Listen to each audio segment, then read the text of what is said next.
ជីតាមដងផ្លូវនៅមណ្ឌលគិរីបងប្អូនងាកទៅណាក៏ស្អាតងាកទៅណាក៏ស្អាតឥឡូវឃើញស្អាតពេកទុកចិត្តបានកាច់ចូលមួយសិនន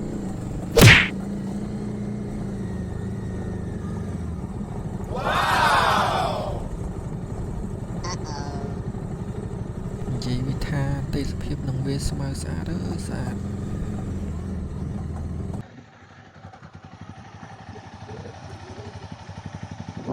តែស្ដាយអត់បាននៅលេងគ្រាន់តែបានជិះកាត់បាននៅលេងមួយថ្ងៃអីមិនដឹងជាល្អយ៉ាងណា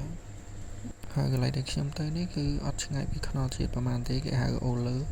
គេមានអូលើអូក្រោមហើយមានកន្លែងមួយទៀតស្អាតដែរគេហៅអូជាប់តែខ្ញុំអត់ដឹងថាត្រូវជិះទៅខាងណាទេដោយសារតែឥឡូវហ្នឹងម៉ោង3ម៉ោង4អាសៀលដែរខ្ញុំត្រូវធ្វើដំណើរបន្តមកភ្នំពេញវិញណាមួយខ្ញុំអត់មានកម្រងថានៅលេងនៅមណ្ឌលគិរីឬក៏ទៅលេងនៅមណ្ឌលគិរីទេដោយសារតែនេះគ្រាន់តែជិះពីរតនគិរីហើយឆ្លងកាត់មណ្ឌលគិរីមកកាន់ភ្នំមានឱកាសលើក្រោយសន្យានឹងខ្លួនឯងថានឹងមកបោះតង់នៅកន្លែងស្អាតៗមណ្ឌលគិរីឲ្យបានម្ដង